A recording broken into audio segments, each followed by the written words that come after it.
Olá, pessoal, que alegria estar aqui mais uma vez com vocês para mais um momento top aqui no canal da CCR, um momento de conversa, de bate-papo, um momento alegre, descontraído. Eu queria que vocês tenham já acompanhado as nossas conversas, os nossos bate-papos aí no canal da CCR Almada, no YouTube, o nosso CCR Talks, esse podcast que tem sido tão importante para nós e para muitas pessoas, e vários temas. Eu e o meu amigo apóstolo Efraim já estivemos conversando tempos atrás sobre as últimas coisas, os finais dos tempos, e hoje o papo promete. É assim, né, apóstolo? Tem que ser uma continuação, mas hoje num tema específico. É isso mesmo. Nós estamos aqui para um momento extraordinário de conversa sobre o que mesmo? A Páscoa. Páscoa. Estamos chegando. Já está muito próximo, são 2 semanas praticamente. Estamos chegando nesse período da Páscoa e eu quero começar por falar para vocês que eu tive o privilégio uma vez. Eu estava numa cidade aqui, Castelo Branco, e nós fizemos uma Páscoa, comemoramos uma Páscoa à moda mesmo, e lá no início, bíblica. A moda bíblica. A moda bíblica. Gente, cordeiro, assadinho, pão sem fermento e ervas amargas. E comemos aqui com a igreja, comemos com a mão, lá não se usa talheres. Que delícia! Não sei se você já comeu. Nós fizemos, eu já tenho uns 4 anos, na nossa família, nós já fazemos a ceia de Páscoa bíblica. Fazemos em vídeo na sexta-feira, às 18 horas, nós fazemos junto com o horário. No início do dia de sexta-feira, nós comemoramos. E aí, pessoal, olha só. Nós vamos estar falando aqui sobre a Páscoa, sobre essa festa bíblica e que se tornou e sempre será talvez das festas mais importantes do cristianismo, a Páscoa, a verdadeira Páscoa. E quero já dizer para vocês que não tem nada a ver com coelho e nem ovo de chocolate. De maneira nenhuma. Inclusive, não vou entrar nesse tema, mas esses 2 símbolos são símbolos anticristãos. Então pronto, lá se vai. Um fala sobre fertilidade, Exato. e outro sobre sorte. E eles são uma lembrança, uma memória de uma antiga religião chamada babilônica, que veio lá de Tamuz, Semíramis, lá do passado, onde o filho de Semíramis, que se casou com a mãe, quando morre, ela guarda por 40 dias o corpo dele, dizendo que ele vai ressuscitar. Certo. E manda que tragam ovos, toda essa coisa que era uma crença, para lembrar que a morte de Tamuz, e choravam. Inclusive está na Bíblia, só estou citando isso porque está na Bíblia, lá em Ezequiel, se eu não me engano, quando o profeta, Deus fala, vem cá que eu vou te mostrar algo abominável que se faz escondido no meu templo. E ele falou, veja, as mulheres chorando por Tamuz, que era uma quaresma, que eles faziam uma quaresma, 40 dias de choro pela morte de Tamuz, que veio a se tornar depois um deus, sol adorado pelas antigas religiões. Então, ovo de Páscoa, coelho, são uma lembrança de uma outra religião anticristã. Né? Comam lá o vosso chocolate. Pode comer. É mais barato. Há muita gente que come coelho. Fica à vontade, eu já comi também gostoso, mas não tem nada a ver com a Páscoa. E assim, em tom de começo, eu gosto muito de pensar em algo que a gente não lê isso dessa forma na Bíblia, mas leva-nos a refletir sobre o primeiro animal sacrificado para resolver o problema do homem. Bom, Adão tentou, através dos seus artifícios humanos, construir os aventais para si, depois do pecado, para se cobrir, né? Perfeito. E Deus foi lá e tirou aquela aquela cuequinha feia dele, né? É, uma cueca de folha, né? Uma cuequinha não tapava nada. Uma folha vai tapar. E aí Deus fez para Adão uma tônica. um vestimento de pele. Não está lá escrito claramente na Bíblia que foi um cordeiro, uma ovelha, mas tudo leva-nos a crer que foi o primeiro sacrifício já alusivo àquilo que Jesus faria, não é isso? Concordo. Inclusive, assim, o texto deixa bem claro que foi um animal sacrificado. O sangue daquele animal foi derramado para apontar para a cobertura do pecado. O que cobre o pecado é o sangue do sacrifício.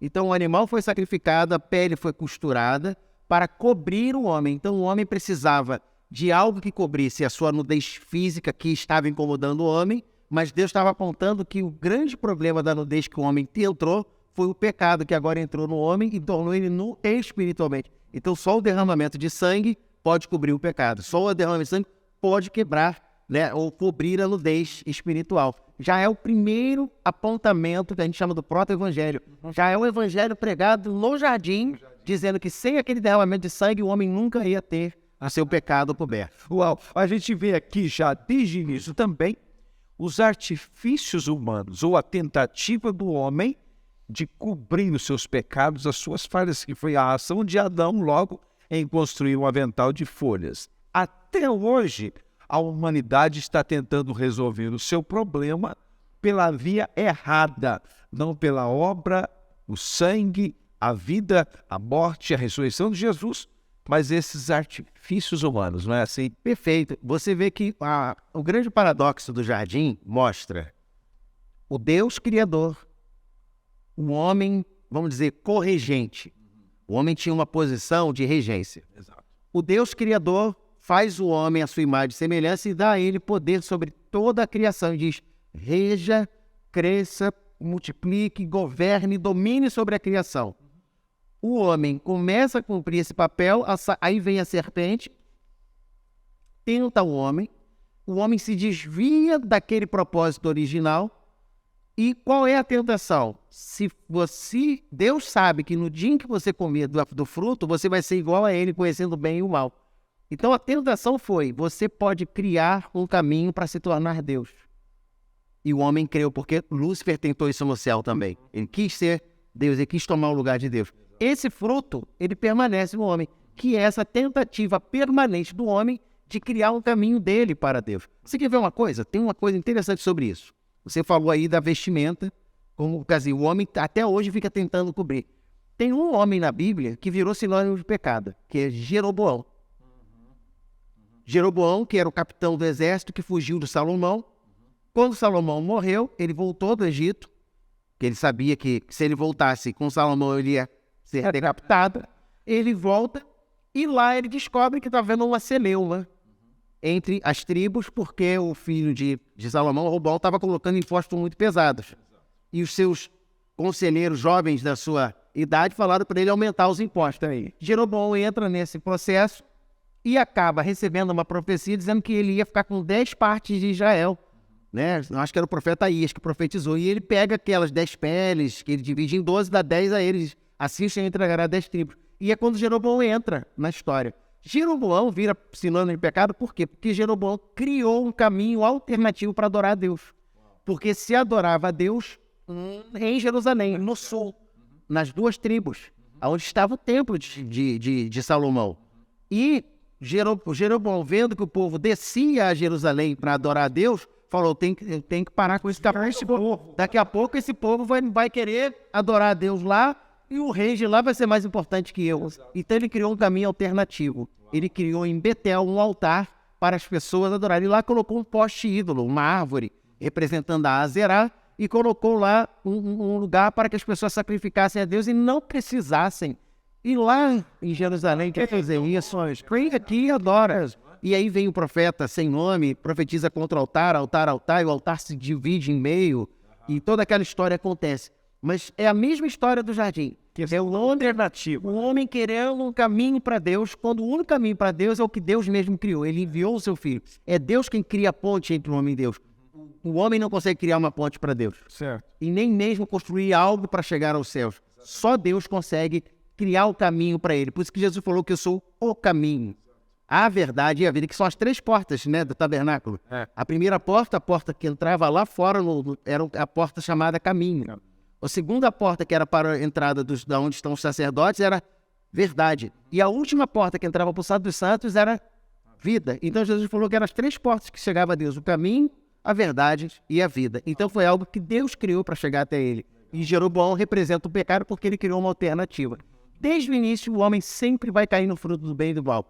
Faça você mesmo um caminho para Deus, e o caminho do homem não chega a Deus. Os artifícios humanos, né? Não pode. Mas a solução é Jesus. A solução é Jesus. Mais tarde, apóstolo, a gente vê aí Abraão no Monte da Promessa. No Monte da Provisão, aliás. Aquele momento em que Deus lhe dá um filho. Há uma ligação profunda aqui à pessoa de Jesus, né? Deus lhe dá um filho, e depois Deus lhe pede o filho. Ele simplesmente decide o sacrifício, e na hora do sacrifício aparece o quê? Preso pelos chifres, o cordeiro. Mas o que me chama a atenção é que Abraão, quando vai caminho ao monte, o filho diz assim: aqui nós temos lenha, papai, e aqui nós temos tudo preparadinho, mas onde está o cordeiro? Para o sacrifício. Para o sacrifício, né? Para ser imolado, porque eles iam sacrificar no monte. Abraão diz: nós vamos ali adorar a Deus, fazer um sacrifício, já voltamos, isso é certo. E quando eles chegam lá, o filho faz essas perguntas, e ele diz: filho, o cordeiro, o Senhor proverá. Esse cordeiro foi uma providência de Deus para nós, vai? Foi. Você já me conhece, sabe que cada pergunta que você faz eu volto lá nos meus arquivos. É interessante observar isso do ponto de vista sacerdotal, porque Abraão tinha o conhecimento sacerdotal. Perfeito.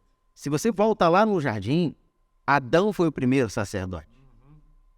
E ele ensinou seus 2 filhos, chamados Abel e Caim, a adorarem a Deus através do sacrifício. Abel cuidava dos rebanhos e Caim cuidava da terra. Passado um tempo, está lá em Gênesis 4, Caim vem e oferece a Deus uma oferta de frutos da terra, com que ele tinha plantado. E Abel vem e pega a palavra, né, que ele usa ali, é becorá, a primícia, primogênito do seu rebanho, melhor cordeiro que ele tinha, e oferece a Deus. Muita gente pensa: por que Deus rejeitou um e aceitou outro? Primeiro porque o sacrifício de Abel, ele remontava ao sacerdócio do sacrifício de um animal com sangue. Certo. Porque eles aprenderam esse sacerdócio com Adão. Adão foi o primeiro sacerdote. Segundo, ele ofereceu a primícia, ele não deu uma oferta. A palavra da oferta de Caim era minchá, hebraica. E a palavra da oferta de Abel era becorá.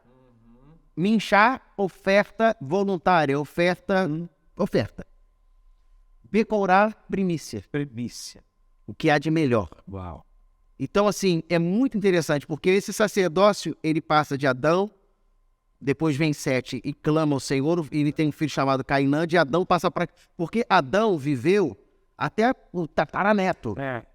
E ele foi ensinando nas gerações, e você pode fazer ali, isso é um estudo que se faz, direitinho qual é a linhagem que vai recebendo o rei sacerdote, porque era um tema sacerdotal em que esses homens recebiam 2 unções, a unção de rei e sacerdote, que a palavra hebraica é Melquisedeque, porque Melqui é rei, Sobre isso. Melqui é rei e Zedeque, Sadak, justiça, rei e justo, que é o sacerdócio perfeito, que Jesus é rei, Jesus é sacerdote segundo a ordem de Melquisedeque. Que ordem é essa? É a ordem dos reis sacerdotes, que foi estabelecida por Adão. Certo. Quando chega lá em Noé, Noé recebe esse sacerdócio. E ele passa para o seu filho Sem. Abraão, quando nasce, Noé é vivo ainda. Muita gente não faz. Abraão é muito depois de Noé, mas a gente esquece que Noé tinha a saúde pré-diluviana. E antes do dilúvio, os homens viviam 600, 700, 800 anos. Quando você faz a cronologia do nascimento de Abraão, você descobre que Abraão nasceu com Noé vivo. Uau. E ele teve que fugir. O pai dele teve que esconder Abraão porque o rei Nimrod quis matar Abraão, porque uma estrela, no dia que Abraão nasceu, apareceu uma estrela no céu e os sábios do reino de Nimrod perceberam que aquela estrela ia até a constelação de dragão e apagava a constelação. Então eles disseram, o que nasceu na casa de Terá, o filho de Terá, tem uma estrela que apagou toda a sua descendência. Aí Nimrod falou, vou matar esse menino. Eu vou matar. Nessa coisa do... Você encontra isso na Bíblia também. Não, está no livro de Jazar. Um livro histórico, que é citado também no livro de Josué. Olha, ó os arquivos aí, né? Os arquivos. Mas o interessante é que quando Abraão... É uma história interessante, não importa a biblicidade dela. A questão é que por ele ter sido perseguido, o pai dele teve que esconder ele até os 5 anos. Depois ele mandou para casa do bisavô. Quem era o bisavô? Noé e Sem. Então ele foi criado até os 20 anos na casa de Noé e de Sem, que ensinaram a ele o sacerdócio de Melquisedeque. Isso é muito forte. O homem sabe. Ele recebeu a informação. Quando ele diz para o filho Isaac, olha que toda essa história só para voltar. Quando ele diz para Isaac, Deus proverá para si um cordeiro, ele estava falando e ensinando a Isaac, que também aprendeu esse sacerdócio, Perfeito. como o cordeiro era o único sacrifício aceitável a Deus. E é interessante que no texto que você cita, o texto diz assim, e levantando os olhos, porque Abraão não sabia onde era o sacrifício. Deus falou, vou mostrar para você. Vai que eu vou te mostrar. O Abraão sempre foi assim, Deus nunca falava nele, ele falava, vai lá que eu te mostro. E é uma crise, e eu te garanto que é uma crise, que Deus te manda para um lugar sem dizer que vai acontecer. Essa crise chama-se o caminho entre a fé e a razão. Fé e a razão. Ele manda, mas não diz por quê. Quando chega, ele não diz pra quê. A razão disse assim, não vai, mas a fé diz, olha, eu tô te mandando. Tá mandando, eu vou. E ele foi. E o texto diz, uma parte de Gênesis diz assim, que quando Abraão viu o monte, levantando os olhos, ele viu o monte. E eu vi um estudioso judeu messiânico, quer dizer, era um judeu convertido a Yeshua, ele falou algo extraordinário, ele diz, ali, Abraão viu o Messias. Uau. Ele viu o cordeiro, mas ele não viu o cordeiro preso pelo galho. Ele viu o cordeiro de Deus. Cordeiro de Deus. Por que que... Aí você fala... Ele viu os nossos... Aí alguém diz assim, mas isso não é especulação, tá? Ele viu os nossos... Não, ele viu o próprio... Ele abraçou de longe. E mais, olha o que Jesus diz. Abraão viu o meu dia e se alegrou. Quando Abraão viu o dia dele? Lá, na hora que ele levanta os olhos e vê o monte, ele tem uma visão do Cordeiro de Deus.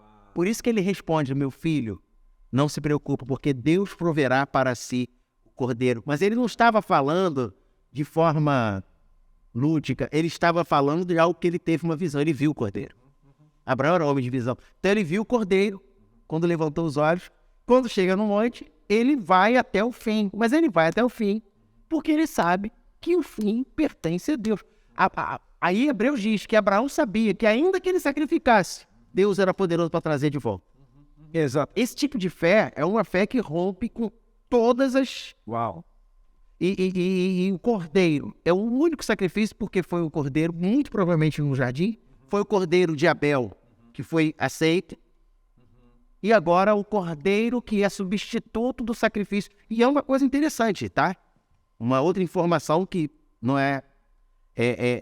não tem ali o texto, mas que é uma informação histórica, é que Abraão vem de uma cultura onde os verdadeiros adoradores dos deuses já sacrificavam seus filhos. Isso é verdade. Daqui é Moloque, dos filisteus era Moloque. Mas lá em Nimrod, o homem mais devoto, ele pegava o seu primogênito e oferecia em sacrifício ao seu Deus. E ele se tornava o homem mais próximo. Ele sabia o que era sacrificar uma pessoa. Quando Deus pede o sacrifício, Deus está dizendo a ele, ó, você vem de uma cultura onde se sacrifica os filhos. Então pega o teu filho, o filho do teu amor, não o Ismael, o filho que você ama, e entrega ele para mim. Quando Deus faz isso, Deus está quebrando um paradigma espiritual, dizendo, já que eles sacrificam seus filhos aos falsos deuses, você vai me entregar o seu filho. Se você me entregar o seu filho, Abraão, eu vou te entregar o meu filho. Olha aí, ó. Né? Olha que forte. Às vezes Deus te dá um desafio, e essa palavra é para você agora, pastor. Eu recebo. Ele às vezes te dá um desafio na sua vida que dá a impressão de que tem a ver contigo. Mas não, Deus está te usando para abençoar nações, reinos, pessoas. Então ele disse: Abraão, vem me dar o teu filho. Porque se você tiver coragem de me dar o seu filho, eu vou dar o meu filho para salvar toda a sua descendência. Uau, uau. Então, muitas vezes a gente fica assim: por que Deus está permitindo que isso aconteça comigo? Não, Deus não está permitindo que isso aconteça contigo. Ele está de propósito te levando a um ponto para que pela fé você consiga abrir a porta para muitas pessoas passarem. Né? E o sacrifício do cordeiro, o sacrifício de Isaac aponta para isso. Por ele ter dado, já que você não me negou, o seu único filho, eu também vou te dar um meu. Uau. Então, Yeshua vem, e Isaac é um dos tipos de Cristo, né? E era o filho amado e que foi entregue. A diferença entre Deus e Abraão é que Abraão teve o livramento na última hora, Deus não. O filho dele foi até a morte. E o que é interessante nessa história é que Abraão diz assim para o filho: Deus providenciará o cordeiro para si. Quem ia fazer sacrifício era Abraão, na verdade. Mas o cordeiro era preparado por Deus para o próprio Deus. Ou seja, só Deus é capaz de suprir uma oferta realmente digna dele. Uau. E essa... Nós até ofertamos. Eu fico vendo pessoas reterem oferta. Eu fico assim, cara, como é que alguém não dá dízimo e oferta achando que o dinheiro dele é muito precioso? Se ele soubesse que o dinheiro dele não serve para Deus. E alguns até usam esse argumento: não, Deus não precisa do meu dinheiro. De fato. Mas você precisa que Deus abençoe seu dinheiro. Eu não dou oferta porque Deus precisa. Eu dou oferta porque eu preciso de Deus. Exatamente. E a oferta é um sacrifício. Por quê? Porque quando Abraão vai sacrificar o filho, Deus estabelece um novo princípio. Ele diz: agora eu aceitarei, no lugar dos filhos que oferecem aos falsos deuses, o único digno de receber o filho sou eu, e eu não recebo. Mas eu estabeleço a partir de agora algo de valor material para o sacrifício de vocês, porque o único sacrifício de filho, quem vai fazer sou eu agora. Uau. Mas vocês não, vocês vão substituir algo de valor sentimental, que é o filho, por algo de valor monetário, porque aquele cabrito que estava preso ali era um reprodutor, era o mais valioso de todos. Exato. Não foi um cordeiro, foi um cordeiro de grande valor que foi entregue no lugar de Isaac, que Deus falou. Então, aquele cordeiro perfeito era um único substituto aceito. Deus estava estabelecendo que um valor monetário no lugar do sacrifício humano. O sacrifício humano já não é mais aceitável, nunca foi aceitável para Deus. Mas agora Deus estava dando um fim a isso, dizendo: agora eu aceito um valor monetário. Então, quando você oferta, você também está fazendo um tipo de sacrifício. Por isso que quando Jesus cura aquele homem, ele diz: vai ao templo, apresenta-te ao sacerdote e dê a oferta pela lepra. Você tem que dar a oferta porque tinha um valor específico estabelecido no templo. E é muito forte isso. Você vê que a Páscoa, ela vem desses princípios todos. Exatamente. A Páscoa vem da palavra hebraica Pessah. Pessah é traduzida literalmente como passagem. Passagem. Deus, eu falo assim, eu gosto de usar esse termo: Deus mandou 9 pragas no Egito. Não são 10, não. A 10ª não foi uma praga. Se você pensar e olhar o texto, ele enviou 9 pragas, mas a 10ª não foi uma praga. A 10ª foi uma retomada de posse. Porque se você olhar o texto, você vai ver que Deus fala assim: todo primogênito pertence a mim. Não era só o primogênito de Israel. Todo primogênito nascido na terra, de homens e animais, todos pertencem a Deus. Lembra que era o sacrifício humano? Ou dos animais? Então ele diz: olha, todo primogênito, porque a palavra primogênito, eu falei aqui, é a mesma raiz de primícia. Toda primícia, todo primogênito pertence a mim. Então eu vou tomar os primogênitos do Egito. O meu povo, eu ordeno que vocês deem uma oferta de um cordeiro no lugar dos seus primogênitos. Que a gente fala assim: Deus livrou os primogênitos de Israel, mas não livrou do Egito. Não, não, não, não. Preste atenção no que eu vou dizer agora. Vou olhar para a câmera. Ai, fala. O povo de Israel não teve o livramento da morte dos primogênitos. Eles pagaram pelo primogênito deles com um cordeiro. Cordeiro, né? um cordeiro macho de 1 ano sem defeito. Sem mancha, Sem defeito, ele diz. E outra coisa, tinha que ser comido até o final. Isso é muito... Tem todas as lições. A Pêssar, ela vem baseada no princípio da primogenitura. Os primogênitos de Israel... Porque se você pegar a Bíblia, você vai ver que não morreram só os primogênitos dos egípcios. Morreram os primogênitos dos animais dos egípcios também. Todo primogênito morreu, menos os que tinham sido pagos com o cordeiro. Exatamente. Era a pregação do evangelho. E esse é exatamente o terceiro ponto. Nós começamos lá atrás no jardim, passamos por Abraão, e nós estamos caminhando pela Bíblia e chegamos agora... Na instituição. Exatamente, na instituição da Páscoa no Egito. Chegamos nesse momento aí da libertação de Israel. Com a décima praga, que não é praga, é uma retomada de posse. Deus tem direito e ele vai tomar o que é dele. Mas se você não quiser perder o seu primogênito, você tem que dar, no lugar do seu primogênito, uma oferta de cordeiro. Exatamente. Que é a única oferta que Deus aceita. E existem aqui alguns tipos aqui. O Egito, na linguagem bíblica, digamos assim, espiritual, representa um mundo de escravidão. Perfeito. Um mundo de prisão. Né? Moisés é um tipo de Cristo também, de libertação. É o libertador. É o Ele que vem tirar o... Ele é o Messias. Ele é o Messias. A palavra Messias é ungido para libertar. Até que ele diz que nasceria um depois dele. Ele diz, vocês vai virar um profeta como eu. A ele ouvirei. Exatamente. Então, ouçam a ele. Exatamente. Aí o que acontece? Há aqui uma libertação, há aqui um tipo de Cristo, há aqui um povo escravizado, e aqui um lugar chamado Canaã, né, que é o mesmo nome que nós temos para Canaã celestial. Há um percurso, um lugar de descanso que Deus daria ao seu povo, que é uma alusão à nossa vida, ao céu, à obra de Jesus Cristo e tudo isso. É gostoso pensar nisso como sendo um processo de Deus mostrando, apontando. E a Bíblia é linda. Cristo é o centro mesmo de tudo isso, né? Sim, você vê que ele é o cordeiro que paga. O sangue tinha que ser derramado no sacrifício, passado na porta. É o sangue na porta de um cordeiro que faz com que o anjo da morte passe por cima.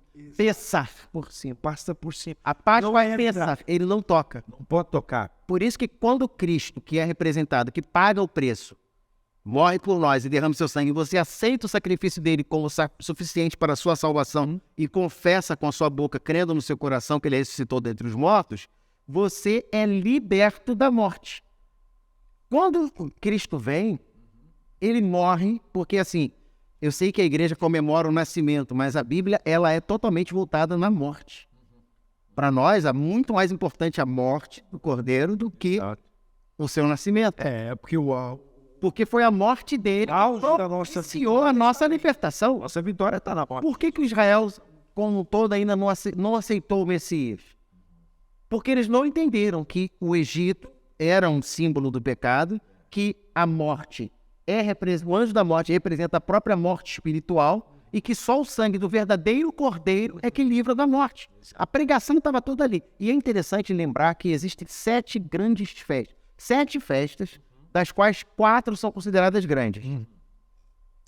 As 7 festas, elas são instituídas em Êxodo capítulo 12, do versículo 17 e diante, e também elas são repetidas depois por Moisés aos Levíticos, no capítulo 23.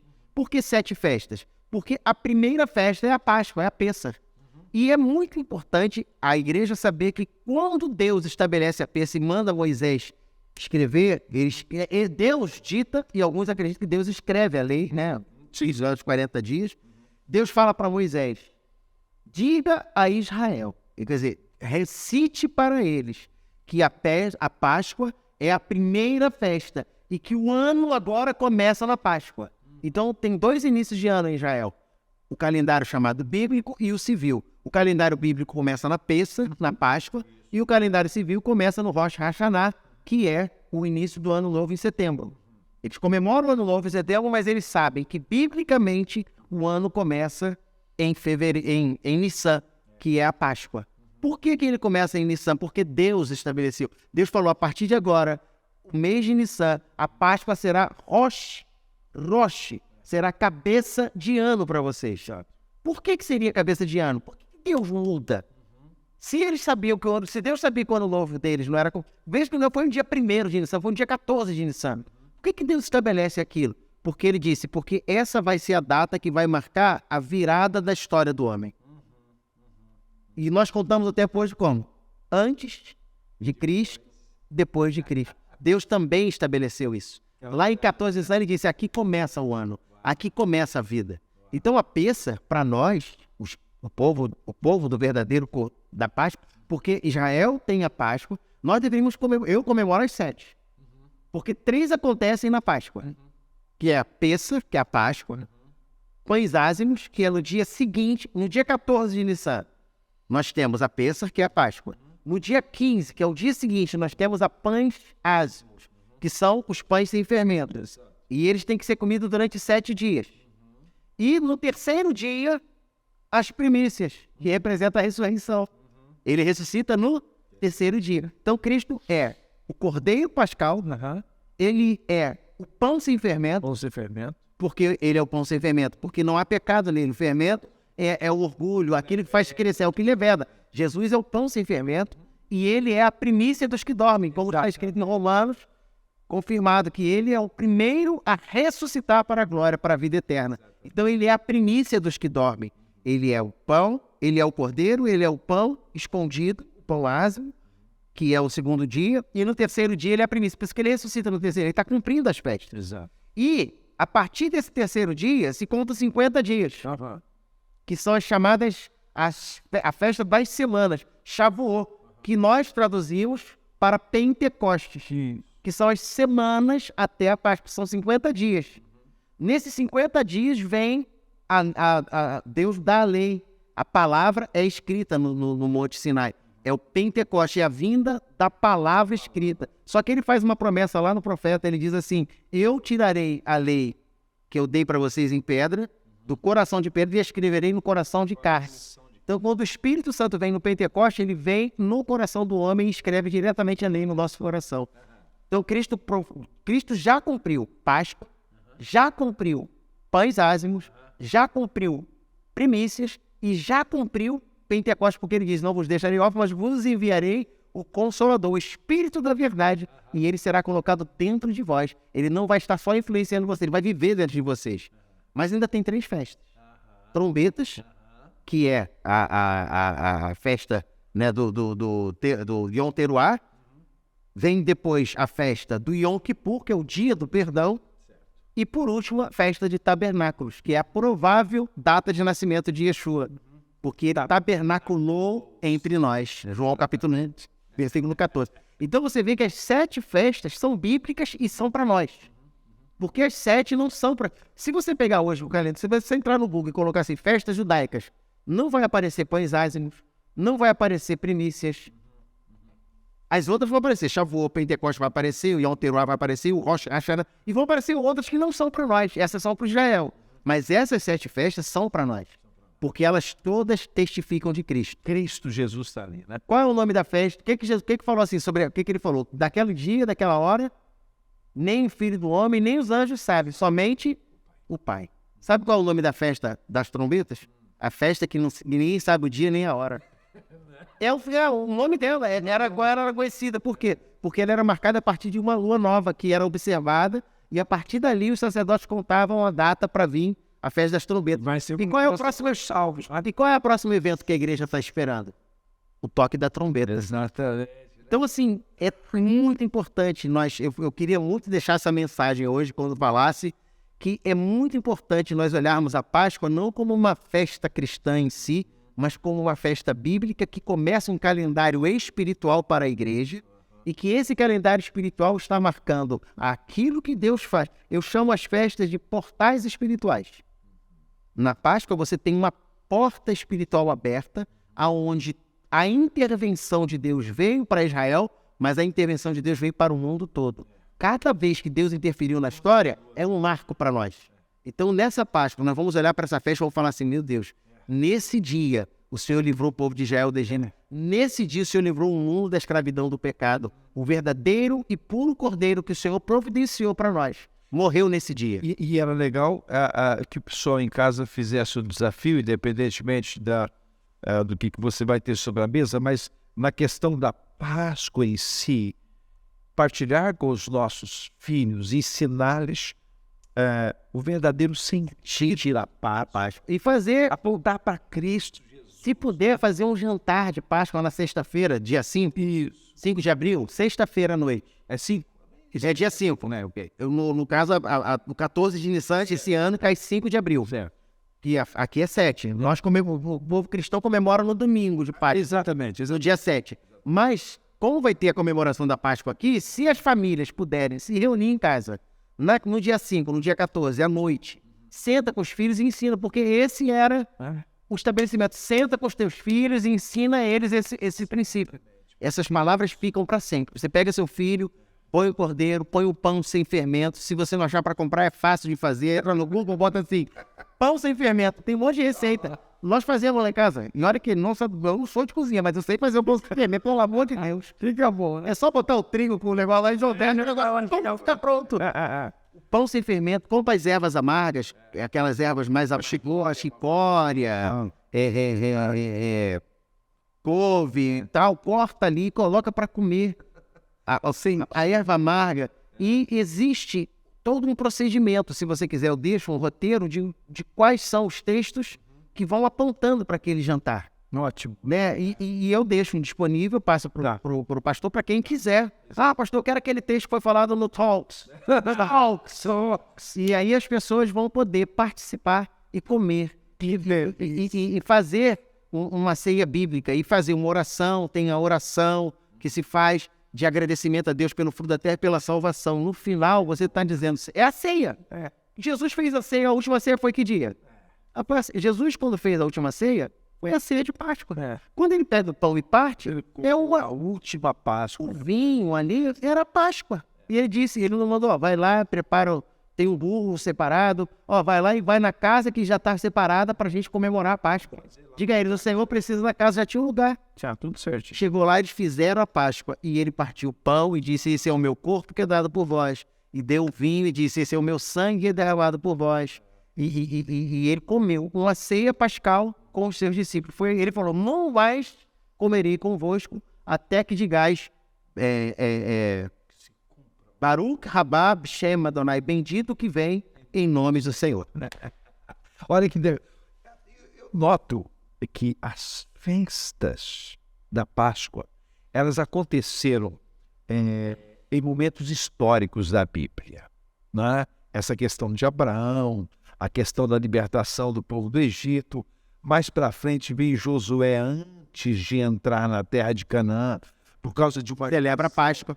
Uma geração que nasceu no deserto, que não conhecia, não tinha sido circuncidado, não percebia nada daquilo. Então ele fez a circuncisão e celebrou a Páscoa antes de entrar no descanso, né?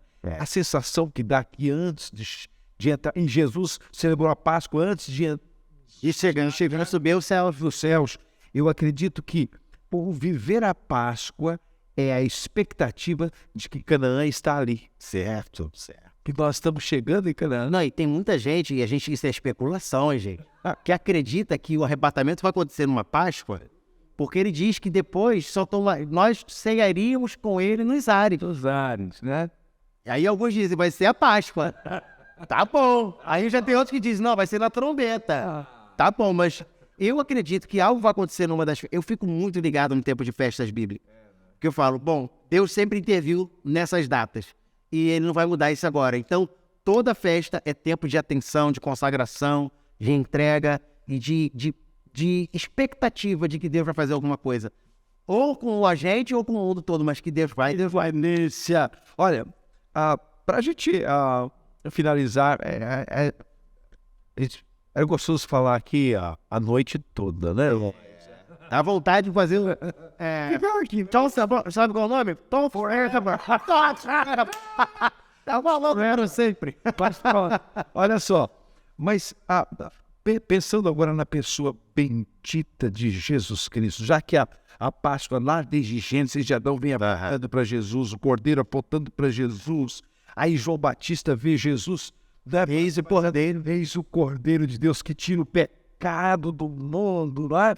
Aí Jesus Cristo vai até a cruz como sacrifício perfeito. A Bíblia diz, como ovelha muda, ele não abriu a sua boca, mas ele foi o sacrifício perfeito. Para que nós possamos fechar isso aqui,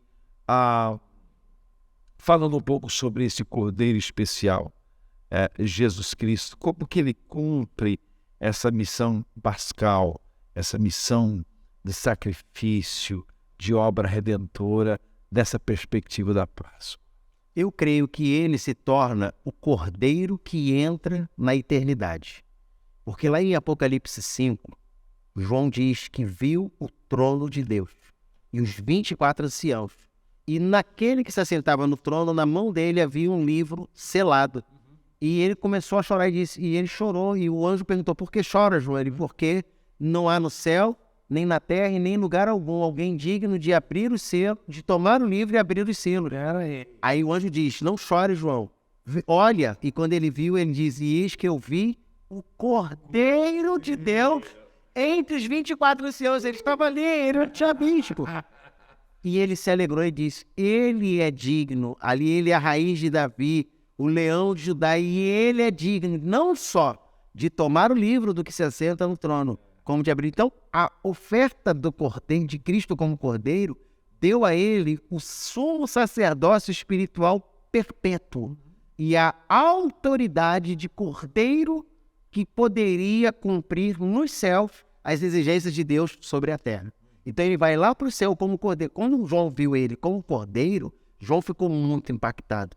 E ele falou, eis que eu vi o Cordeiro, como se estivesse morto, mas ele estava vivo. Quer dizer, ele viu o estado do Cordeiro sacrificado, mas agora como vencedor, que toma o livro e se assenta à direita da autoridade de Deus. Então o Cordeiro, o sacrifício de Cristo como Cordeiro, ele leva ele ao verdadeiro reinado eterno. Ele se torna rei dos reis porque ele fez esse sacrifício. Por isso que Paulo, em Filipenses diz que ele deixou sua glória, humilhou-se como homem foi até a morte de cruz, pelo que Deus o exaltou sobremaneira. E a cruz ficou vazia. E Deus lhe deu um nome que está acima de todo nome, para que ao nome de Jesus todo joelho se dobre no céu, na terra e debaixo da terra, que toda língua confesse que Yeshua é o Senhor, para a glória de Deus. Aí, olha, e é interessante que naquele Cordeiro substituto, lá no monte da provisão, no Moriá, toda a humanidade estava representada ali, porque Deus disse para Abraão, mas depois disse para Isaac, veio dizendo por aí fora, em ti serão benditas todas as famílias da terra. Então, essa bênção, esse suprimento, essa substituição, esse Cordeiro perfeito, que é visto ali, toda a humanidade ela é conduzida diante desse Cordeiro perfeito, desse sacrifício perfeito. Não havia outra forma. A Bíblia até diz que o sangue dos animais, do boi, etc., não tinha o poder de trazer a verdadeira salvação, a verdadeira pureza, cobria o pecado, mas não resolvia o problema. Você quer um exemplo físico de por que esse Cordeiro é o único válido? Cristo, a morte é o salário do pecado. Exato. Cristo não pecou. Então a morte não teve poder sobre ele. Então quando Cristo expira, ele diz, eu entrego o meu espírito. Ele diz, eu entrego a minha vida, ninguém me tira. Exato. Ele entregou o espírito. E se eu te disser que o sangue dele continua vivo? Ele expirou, mas o sangue dele permaneceu vivo. Porque a Bíblia diz que o sangue de Abel clamava diante de Deus. O sangue do Cordeiro permaneceu vivo, mesmo depois dele morto. E continua funcionando até hoje. Sim. Se os nossos pecados. Se você hoje achar em algum lugar algum resquício do sangue de Jesus e colocar lá vai estar vivo. Vai estar vivo. Sim. porque ele testifica no céu e na terra a nosso favor. Ele entrou vivo na eternidade. Ele foi o único que entrou vivo. Ah, mas Elias foi tomado e Enoque, eles não entraram na eternidade. Eles foram arrebatados até o terceiro céu. Ninguém entrou na eternidade. O único homem que entrou na eternidade foi Jesus. Porque ele é o sangue que fala até os céus a nosso respeito. Então, quando Deus nos olha, ele vê o sangue do Cordeiro, que está vivo. É isso aí. Apóstolo, Só sangue vivo pode pagar por exatamente, né? Mas que bênção. Gostoso essa conversa, muito boa. Antes de nós orarmos, se tem alguma partilha para fazer de orientação, de bênção sobre as nossas famílias, e depois fazer uma oração, nos abençoando nessa Páscoa e que nós desejamos muitas bênçãos para as nossas famílias, né? Sim, o que eu posso deixar é que realmente essa é a festa da família.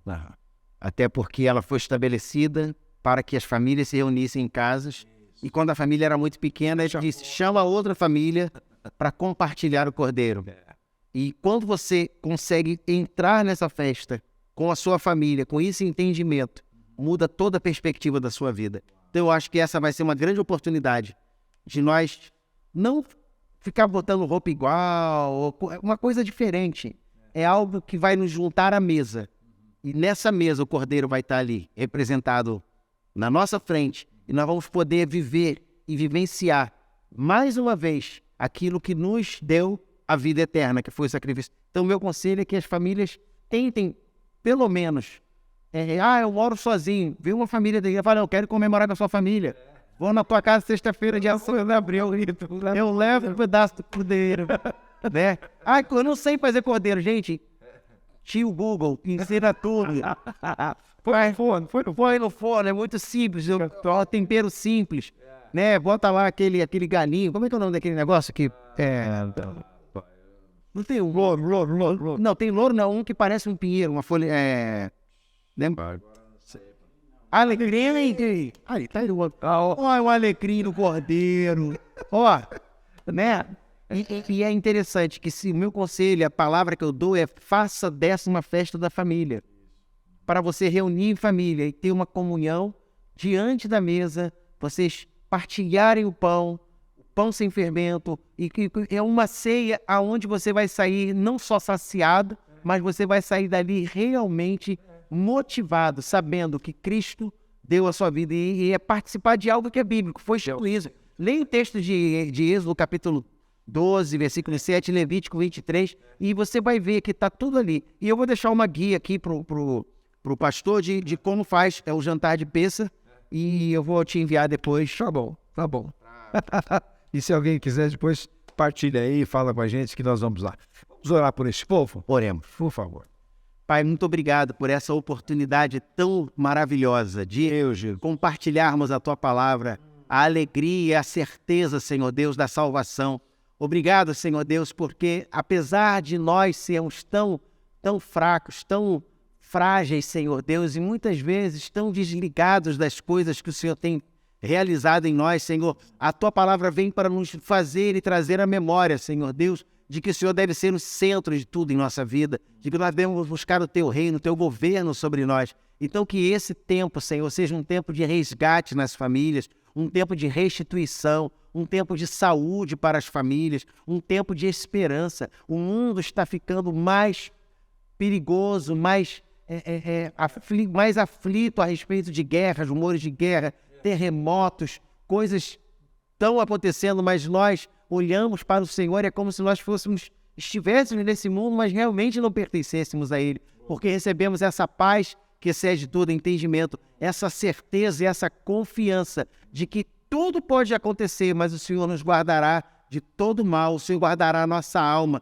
o Senhor tem guardado a nossa entrada e a nossa saída. Que essas famílias que estão agora participando, representadas em quem está assistindo esse vídeo sobre a Páscoa, Senhor, sobre a Pêssar, possa ser, Senhor, alcançada nessa fé, nessa certeza de que se ela celebrar esse momento, Senhor, mesmo que ela ainda não tenha uma experiência contigo, ela vai ter nesse momento, Senhor, uma experiência de que o Senhor está vivo, que o Senhor está presente na mesa de cada um que vai se reunir nesse dia, para declarar que só o Senhor é quem salva, só o Senhor Jesus é aquele que pode salvar o homem e dar a ele a vida eterna. Então nós oramos para que as famílias sejam resgatadas e restituídas nesse dia, em nome de Yeshua, que é Jesus. Amém e amém. Amém. Gente, Deus abençoe vocês. Não esqueçam de partilhar com outras pessoas. Não esqueçam de carregar no sininho para receber notificações. Não esqueça de fazer parte aí do nosso canal. Não esqueça de participar todas as quintas-feiras, um assunto, uma conversa agradável, gostosa, às 20 horas, às quintas-feiras, e você pode participar. E é muito interessante você partilhar essa história com outras pessoas. Amém. Deus te abençoe. Uma Páscoa abençoadíssima para vocês. Não esqueça a pessoa mais importante, o Cordeiro de Deus. Bênçãos. Shalom, paz na sua vida. Fechou. Muito bom. Até o próximo Talks.